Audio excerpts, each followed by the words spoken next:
आप सबका स्वागत है हमारे CUT हब पर। सी यू टी हब पर मैं आपको पढ़ाऊंगा इंडियन पॉलिटी, यानी कि इंडियन कॉन्स्टिट्यूशन से आपके CUT एग्ज़ाम में जो भी क्वेश्चन बनेंगे या जितना भी क्वेश्चन पूछे जाएंगे उन सबको मैं आपको तैयारी कराऊंगा। CUT हब पर मेरा रहेगा आर्ट के सब्जेक्ट जैसे हिस्ट्री, पॉलिटी, ज्योग्राफी, आपको GS का सब्जेक्ट मैं आपको सिलेबस कवर कराऊंगा।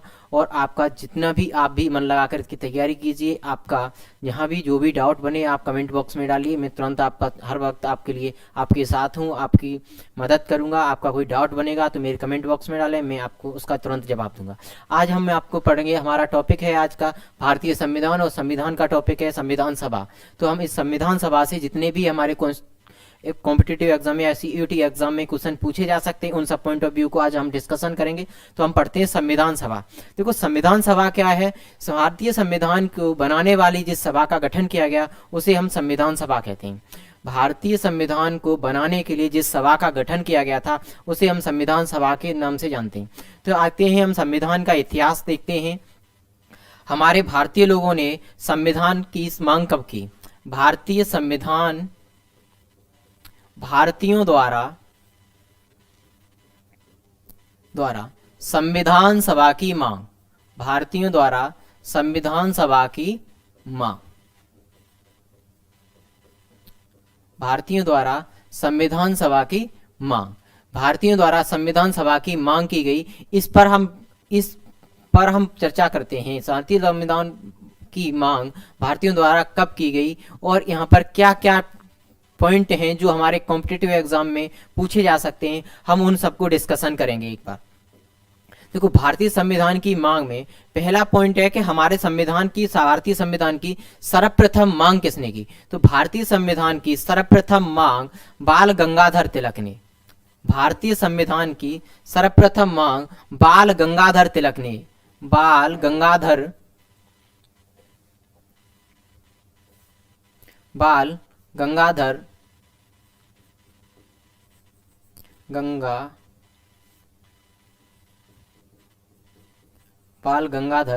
तिलक ने की थी।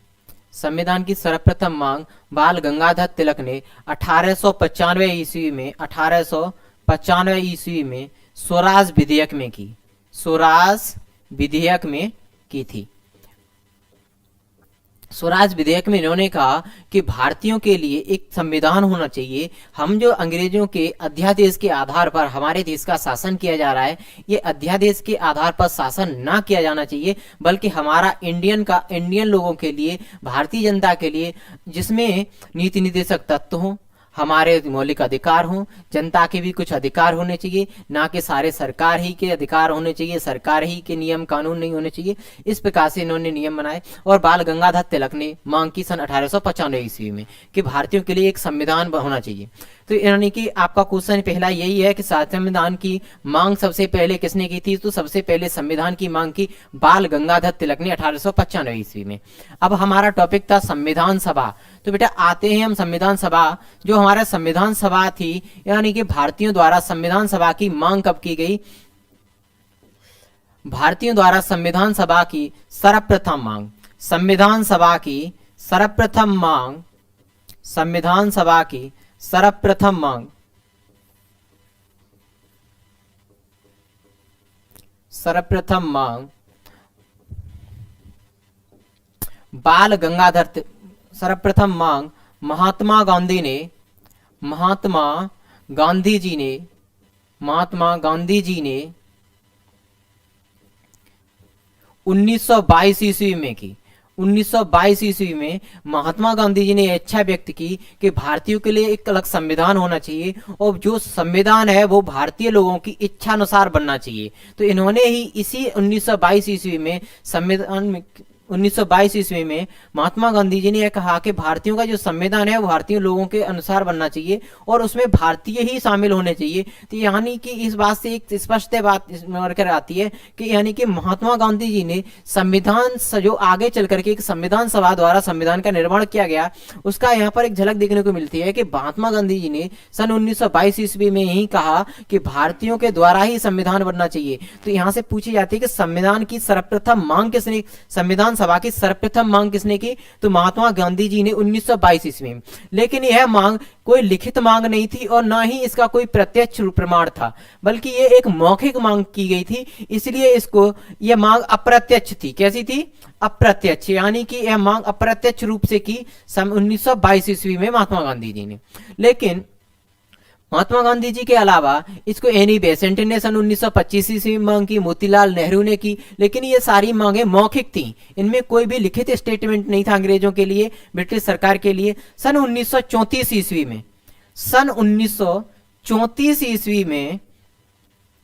ईस्वी में बी एन राव की रिपोर्ट पेश की जाती है। बी एन राव ब्रिटिश सरकार से मांगे करते हैं, उन बी एन राव की रिपोर्ट में बी एन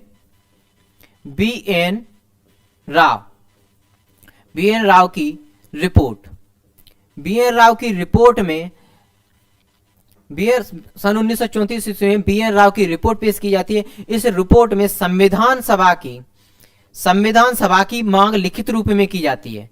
संविधान सभा की लिखित रूप में, यानी कि लिखित रूप में या बोले प्रत्यक्ष रूप से कब मांग की गई? तो लिखित रूप में और प्रत्यक्ष रूप में संविधान सभा की मांग बी एन राव के द्वारा सन 1934 ईस्वी में एम एन रॉय की रिपोर्ट में की गई।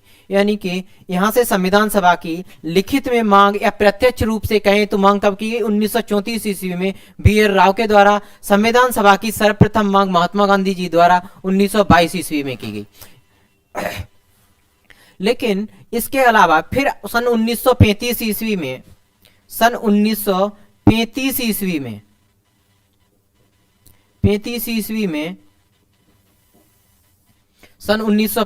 ईस्वी में भारतीय, उस समय का सबसे बड़ा दल था हमारा भारतीय राष्ट्रीय कांग्रेस पार्टी। भारतीय राष्ट्रीय कांग्रेस पार्टी ने संविधान सभा की आधिकारिक रूप से, यह पूछा जाता है क्वेश्चन कि भारतीय राष्ट्रीय कांग्रेस पार्टी ने, भारतीय राष्ट्रीय कांग्रेस पार्टी ने संविधान सभा की मांग कब की? तो भारतीय राष्ट्रीय कांग्रेस पार्टी ने संविधान सभा की मांग सन 1935 ईस्वी में की। लेकिन ये सारी मांगे चलती रहीं। इसके बाद कांग्रेस अपने हर अधिवेशन में सन 1936 में, 37 में, 38 में, 39 में अपनी मांगे, भारतीय संविधान की सभा की मांगे उठाती रही, लेकिन अंग्रेजों ने एक भी बार हमारी मांगों को स्वीकार नहीं किया। सन 1900 इसी बीच सन 1939 ईस्वी में द्वितीय विश्व युद्ध की प्रारंभ हो जाता है। द्वितीय विश्व युद्ध जैसे ही प्रारंभ होता है तो ब्रिटेन भी उस द्वितीय विश्व युद्ध में भाग ले रहा था। तो ब्रिटेन जब भाग ले रहा था तो उस समय उसको सैनिक और धन दोनों की आवश्यकता पड़ी, और धन की भी आवश्यकता पड़ी और सैनिकों की भी आवश्यकता पड़ी। तो उस द्वितीय विश्व युद्ध में ब्रिटेन ने भारतीयों से मदद मांगी कि आप अपनी फौज, आप भारतीय लोगों से मदद मांगे कि आप हमारी सेना में शामिल होइए, और दूसरा आप हमें धन से मदद करिए। तो जो इन्होंने ऐसा ही लालसा हमें सन 1914 ईस्वी में प्रथम विश्व युद्ध में ऐसा लालसा दिया था कि आप अगर हमारे इस युद्ध में भारतीय लोग शामिल होंगे और भारतीय लोग इसमें पार्टिसिपेट करेंगे और हमारी मदद करेंगे तो हम आपको स्वतंत्र कर देंगे। ये पहले इन्होंने लालसा दिया, लेकिन यही लालसा इन्होंने सन 1939 ईस्वी में देना चाहा और इन्होंने कहा कि हम आपकी सारी मांगों को स्वीकार कर लेंगे। लेकिन हम लोगों ने कहा कि आप ऐसे नहीं, हमें लिखित में लेकर के आइए। तो ब्रिटेन गवर्नमेंट ने हमारी संविधान की सभा की मांगों को स्वीकार करने के लिए एक प्रस्ताव लेकर के आए। एक प्रस्ताव लेकर के आए जिसे हम अगस्त प्रस्ताव के नाम से जानते हैं, जिसे हम अगस्त प्रस्ताव, जिसको हम किसके नाम से जानते हैं बेटा? अगस्त प्रस्ताव। और इस अगस्त प्रस्ताव आपका क्वेश्चन पूछता है कि अगस्त प्रस्ताव कब आया था? तो अगस्त प्रस्ताव 1940 ईस्वी में। कब आया बेटा? ये 1940 ईस्वी में भारतीय संविधान सभा की जो हम लोग मांग कर रहे थे उस मांग को पहली बार अंग्रेजों ने स्वीकार किया था। इस अगस्त प्रस्ताव में 1940 में भारतीय संविधान सभा की मांग को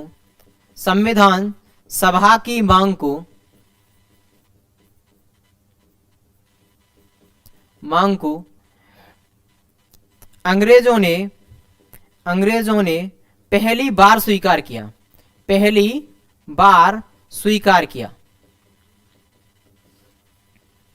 अंग्रेजों ने पहली बार स्वीकार किया और इसको हम अगस्त प्रस्ताव में 1940 में भारतीय संविधान सभा की मांग अंग्रेजों ने सबसे पहली बार कब स्वीकार किया? 1940 में अगस्त प्रस्ताव के थ्रू। लेकिन भारतीय संविधान सभा की सबसे पहली मांग 1922 ईस्वी में महात्मा गांधी जी द्वारा अप्रत्यक्ष रूप से श्री बी एन राव की रिपोर्ट सन 1934 में लिखित रूप से की गई। लेकिन अंग्रेजों ने कब स्वीकार किया? 1940 ईस्वी में भारतीय संविधान सभा की अंग्रेजों ने पहली बार इसे स्वीकार किया। लेकिन भारतीय लोगों ने इसे क्या कर दिया? अस्वीकार कर दिया। इन्होंने कहा कि हम भारतीय लोगों ने कहा कि हम आपकी मांगों को स्वीकार कर रहे हैं, लेकिन आप हमारी क्या करिए कि हमारे देश का जो संविधान है, कॉन्स्टिट्यूशन है, वो अभी से बनना स्टार्ट करिए। तो यानी कि इसमें कुछ कमियां थी। इनको भारतीय लोगों को लगा कि जैसे इन्होंने सन 1914 ईस्वी में हमें को बेवकूफ बनाया था और हमसे मदद ली थी, ऐसे ही ये यहाँ फिर करने वाले हैं। तो इसलिए उस चीज को इन्होंने क्या कर दिया? इग्नोर कर दिया। और हमारे भारतीय लोगों ने इसे अस्वीकृत कर दिया और हम अपना आंदोलन स्टार्ट करने लगे। और हम अपने भारतीय लोग सेना अपनी स्वतंत्रता के लिए आंदोलन बढ़ाते रहे, आगे चलता रहा। तो इन्होंने फिर इनको अंग्रेजों को एक बार फिर महसूस हुआ कि भारतीयों को एक बार फिर मनाया जाए और भारतीय लोगों की जो मांग है संविधान सभा की, इसको स्वीकार किया जाए।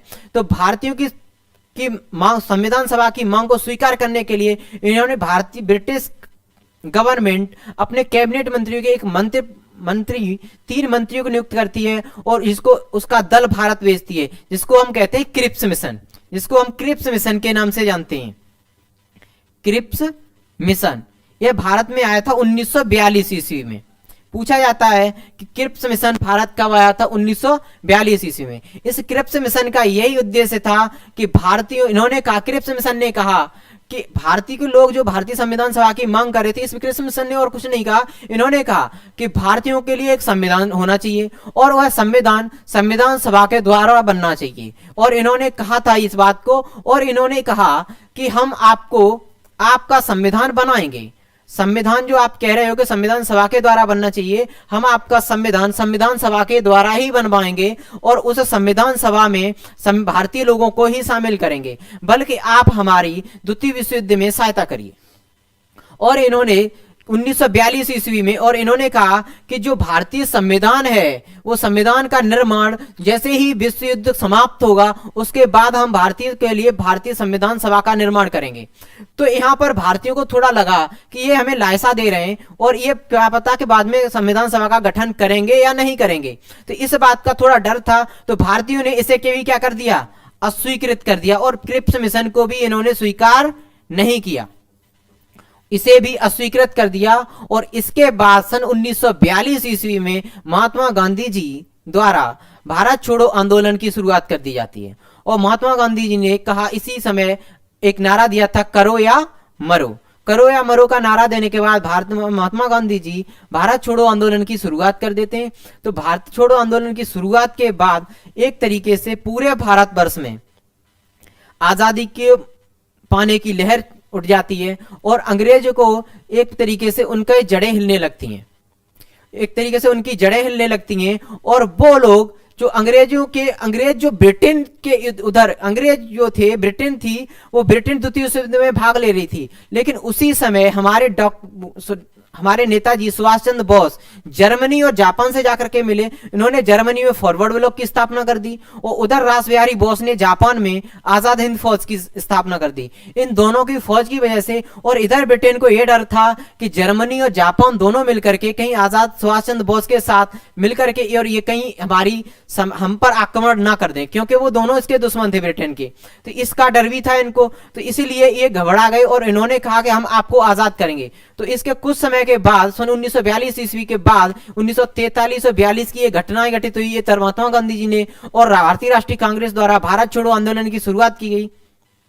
भारत छोड़ो आंदोलन की शुरुआत की गई इधर नेताजी सुभाष चंद्र बोस द्वारा सुभाष चंद्र बोस जी द्वारा इधर फॉरवर्ड ब्लॉक की स्थापना की गई, आजाद हिंद फौज की स्थापना की गई। इसकी वजह से अंग्रेजों ने कहा और अंग्रेज मजबूर हो गए भारत को स्वतंत्र करने के लिए।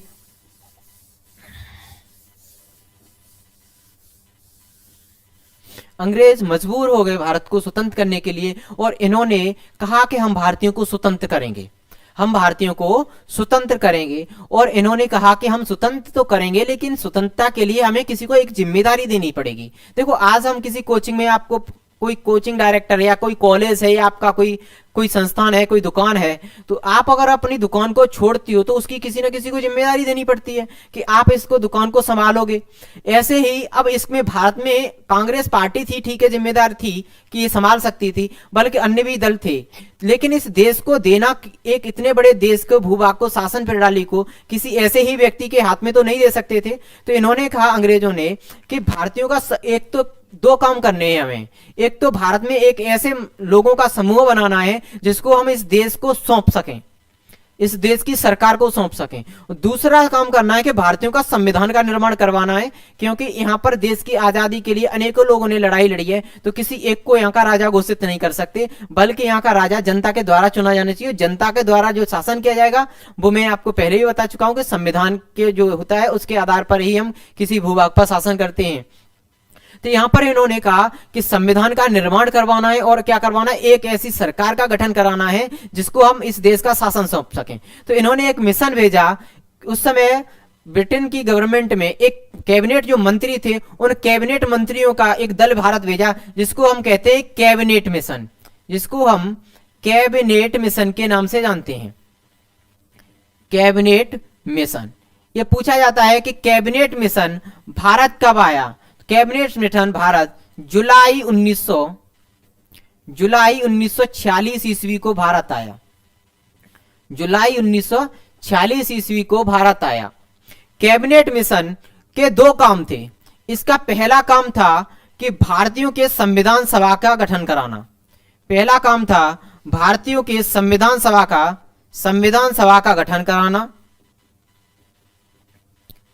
सभा का गठन कराना। दूसरा इसका काम था अंतरिम सरकार का निर्माण करना, अंतरिम सरकार का गठन करना। इसके दो काम थे, एक तो था संविधान सभा का गठन कराना, दूसरा था अंतरिम सरकार का गठन कराना। कैबिनेट मिशन के दो काम थे, एक तो संविधान सभा का गठन कराना, दूसरा अंतरिम सरकार का गठन कराना। इनके ये दो काम थे, लेकिन इन्होंने अंतरिम सरकार का गठन इसलिए कराया कि इनको देश का जो देश की आजादी का जो लड़ाई लड़ी जा रही थी, यह देश को कभी भी स्वतंत्र कर सकती थी, तो इसलिए इन्होंने अंतरिम सरकार का गठन कराया। दूसरा, इन्होंने जो भारतीयों का जो अंतरिम सरकार है, ये सरकार एक बार हम चुन ले रहे हैं, लेकिन इस सरकार का फिर आपको भी चुनाव करना पड़ेगा ना, तो इसके लिए इसका चुनाव जो किया जाएगा, चुनाव प्रक्रिया जो की जाएगी, वो उसके लिए संविधान की जरूरत पड़ेगी, तो संविधान सभा का निर्माण करवाना। इनके दो काम थे कैबिनेट मिशन के। लेकिन ये पूछा जाता है कि कैबिनेट मिशन में कुल कितने सदस्य आए, तो यहां से भी क्वेश्चन पूछे जाते हैं। तो कैबिनेट मिशन में पूछा जाए तो कुल टोटल 3 सदस्य थे, 3 सदस्य आए। Sir Pethick, number 1 sir Pethick Lawrence, sir Pethick Lawrence. दूसरे थे एबी अलेक्जेंडर।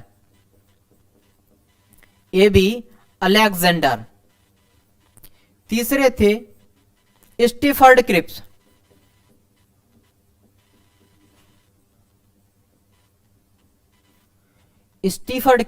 यानी कि स्टीफर्ड क्रिप्स 3 मेंबर आए। इनमें से इसके कैबिनेट मिशन के पूछे जाते हैं अध्यक्ष कौन थे, एक मिनट, अध्यक्ष पैथिक लॉरेंस थे। इस मिशन के अध्यक्ष पैथिक लॉरेंस थे और ये 3 भारत आए। इन तीनों ने भारत में जो काम किया वो सराहनीय है। इन्होंने संविधान सभा का गठन भी करा दिया और अंतरिम सरकार का गठन कराया।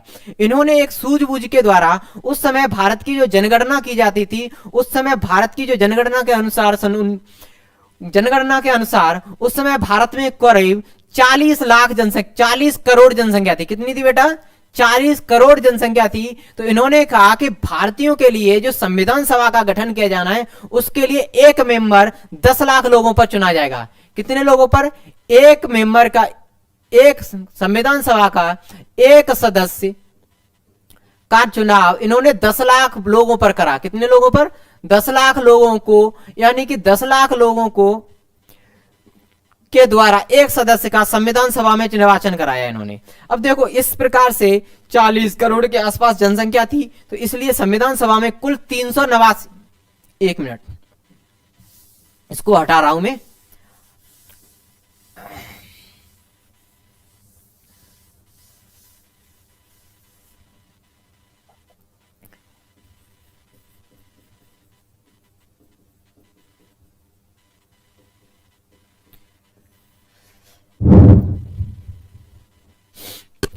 इसमें उस समय भारत में 40 करोड़ जनसंख्या थी।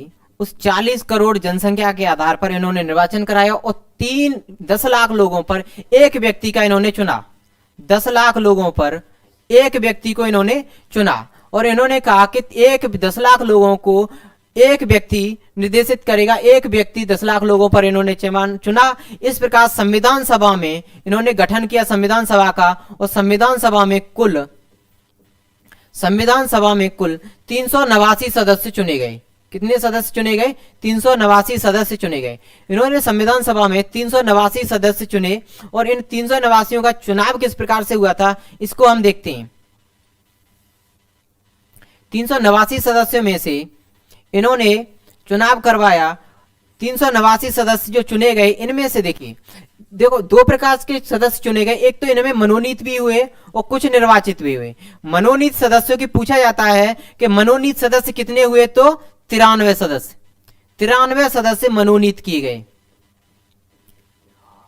और 296 सदस्य निर्वाचित किए गए। 296 सदस्यों का चुनाव किया गया और 296 सदस्य निर्वाचित किए गए, 93 सदस्य मनोनीत किए गए। संविधान सभा में जो 296 सदस्य निर्वाचित किए गए, इनमें पूछा जाता है कि ब्रिटिश प्रांतों से कुल कितने सदस्य थे। ब्रिटिश प्रांतों से कुल कितने सदस्य थे? तो बेटा ब्रिटिश प्रांतों से 292 सदस्य थे। ब्रिटिश प्रांतों से 292 और 4 सदस्य थे जो उस समय कमिश्नरी क्षेत्र थे। उस समय 4 सदस्य कमिश्नरी क्षेत्र से चुने गए। 4 सदस्य कमिश्नरी क्षेत्र से चुने गए। कुल 296 निर्वाचित, 93 मनोनीत वो थे जो भारत की उस समय जो देसी रियासतें थी, जहां देसी राजा राज्य कर रहे थे, यानी कि देसी रियासतों से 93 सदस्य चुने गए। सर ये क्या हो गया? 93 सदस्य चुने गए। इस प्रकार भारतीय संविधान सभा में कुल 389 सदस्यों का चुनाव किया गया। इसको हटा रहा हूं बेटा, एक बार इसको नोट करो। इसको मैं हटा रहा हूं, बोर्ड पे जगह कम है। 389 सदस्य चुने गए। 389 सदस्य मैंने आपको बता दिए। यह पूछा जाता है कि 389 जो सदस्य चुने गए, इन सदस्यों में भारतीय संविधान में कुल कितने सदस्य शामिल इनमें निर्वाचित थे? तो निर्वाचित 296, मनोनीत 93, मनोनीत थे 93। इस प्रकार से संविधान में कुल 389 सदस्य बैठे। यह पूछा जाता है कि भारतीय संविधान सभा में जो सदस्य थे उनका निर्वाचन हुआ था, मनोनीत किए गए थे, या निर्वाचित मनोनीत दोनों किए गए थे। यह क्वेश्चन बनता है। तो यहां पर हम कहेंगे कि भारतीय संविधान सभा के जो सदस्य थे वो तो निर्वाचित और मनोनीत दोनों थे, निर्वाचित भी थे और मनोनीत भी थे। यह क्वेश्चन हमारा आएगा एग्जाम में, ये ध्यान रखना इस बात का। निर्वाचित मनोनीत दोनों थे। अब आपको पूछा जाता है संविधान सभा के जो 389 सदस्य थे, उन 389 सदस्यों में महिलाओं की क्या स्थिति थी? महिलाएं संविधान सभा में शामिल हुई थी या नहीं थी? और थी भी तो निर्वाचित कितनी थी, मनोनीत कितनी थी? तो संविधान सभा की जो महिलाएं थी उनको एक बार देखते हैं हम। महिलाएं, संविधान सभा में महिलाओं की स्थिति क्या थी? संविधान सभा में महिलाएं कुल टोटल 15 महिलाओं का निर्वाचन किया गया। कुल 15 महिलाएं चुनी गईं। इन 15 महिलाओं में से 10 महिलाएं निर्वाचित थीं। 10 महिलाएं निर्वाचित थीं, 5 महिलाएं मनोनीत थीं। 5 महिलाएं मनोनीत थी। इस प्रकार टोटल संविधान सभा में कुल 15 महिलाएं चुनी गईं। इनमें से 10 निर्वाचित थीं, 5 मनोनीत थीं। क्वेश्चन आपको एक यहां से यह पूछता है कि संविधान सभा में एकमात्र महिला मुस्लिम, संविधान सभा में एकमात्र महिला मुस्लिम थी। तो यानी कि यहां पर मुस्लिम एकमात्र महिला मुस्लिम महिला, एकमात्र मुस्लिम महिला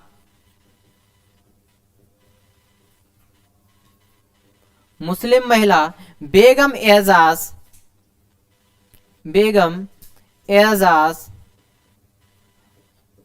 एजाज रसूल थी।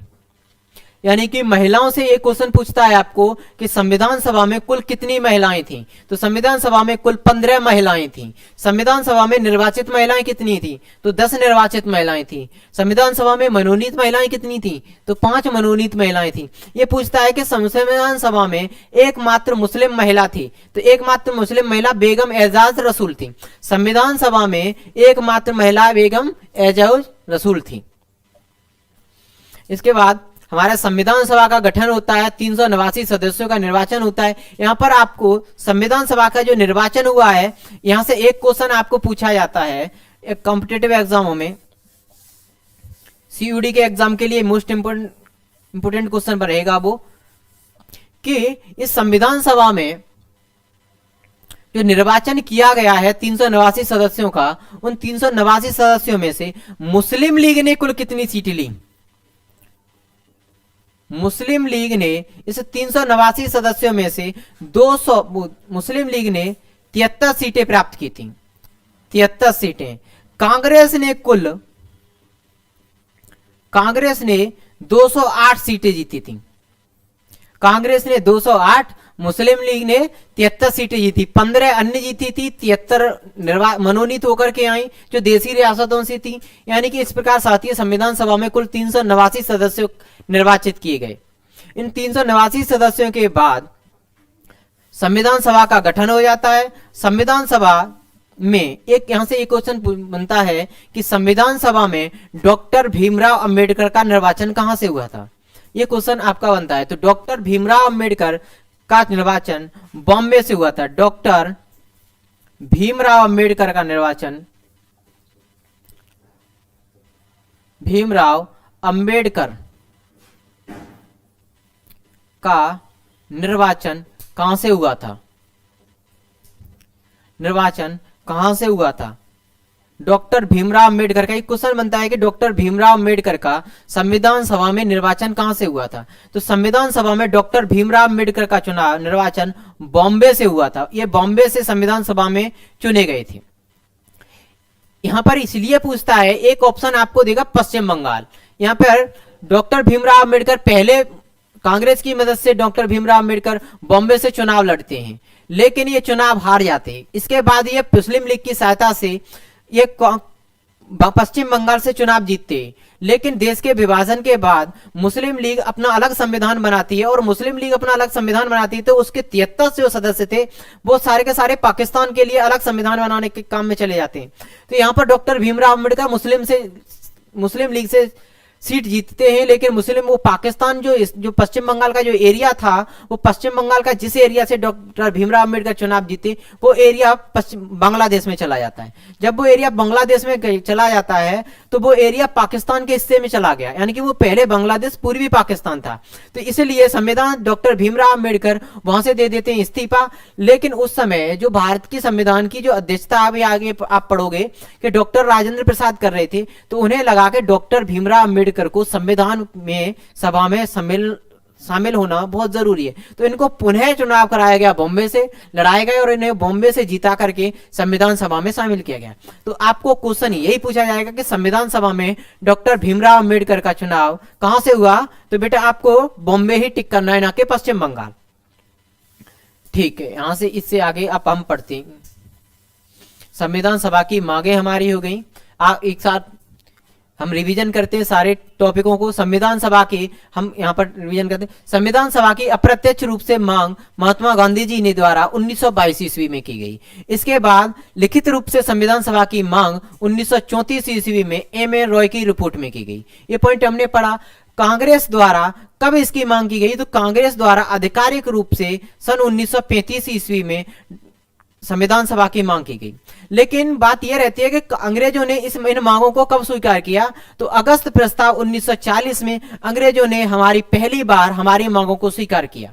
1940 में क्रिप्स मिशन भारत कब आया, 1942 ईस्वी में। फिर इसके बाद हमने कैबिनेट मिशन पढ़ाया। कैबिनेट मिशन भारत आया जुलाई 1946 ईस्वी में। यह कैबिनेट मिशन के 3 सदस्य थे, Pethick Lawrence, Stephen Cripps, A.B. Alexander. Pethick Lawrence ने इस मिशन की अध्यक्षता कर रहे थे। इस मिशन का काम था भारत में संविधान सभा का गठन कराना, और दूसरा इस मिशन का काम था अंतरिम सरकार का गठन कराना। संविधान सभा का गठन कराया इन्होंने संविधान सभा में 389 सदस्यों का जो चुनाव किया, उनमें 10 लाख लोगों पर एक सदस्य का इन्होंने निर्वाचन कराया। 10 लाख लोगों पर एक सदस्य का निर्वाचन कराया है। इस प्रकार संविधान सभा में कुल 389 सदस्यों का निर्वाचन होगा। इन 389 सदस्यों में पूछा जाता है कि निर्वाचित सदस्य कितने थे जिन सीटों पर चुनाव हुआ था, तो कुल 296 सीटें थी। और जिन पर मनोनीत हुए थे, जो देसी रियासत थी वहां से मेंबर मनोनीत होकर के आए थे, वो थे कुल 96 सदस्य। इसके अलावा ये पूछता है कि मुस्लिम लीग जो पार्टी थी, उस समय दो ही पार्टियां थी, एक थी मुस्लिम लीग और दूसरी थी भारतीय राष्ट्रीय कांग्रेस, जो दो बड़ी पार्टियां थी। तो पूछता है मुस्लिम लीग ने कुल कितनी सदस्य सीटें जीती, तो मुस्लिम लीग ने यहां पर 73 सीटें जीती। और पूछेगा कि भारतीय राष्ट्रीय कांग्रेस ने कुल कितनी सीटें जीती, तो 208 सीटें जीती। इसके अलावा आपको फिर यहां से क्वेश्चन पूछता है कि संविधान सभा में कुल कितनी महिलाएं शामिल थीं, तो संविधान सभा में कुल 15 महिलाओं का निर्वाचन हुआ, जिसमें 10 निर्वाचित थी, 5 मनोनीत थी। यहाँ पूछेगा कि संविधान सभा में एकमात्र मुस्लिम महिला थी, तो एकमात्र मुस्लिम महिला बेगम एजाज रसूल थी। यहाँ तक हमने अपना टॉपिक पढ़ा है और यहाँ पर हम इससे अपना अगला कंटेंट अपनी नेक्स्ट वीडियो में देखेंगे।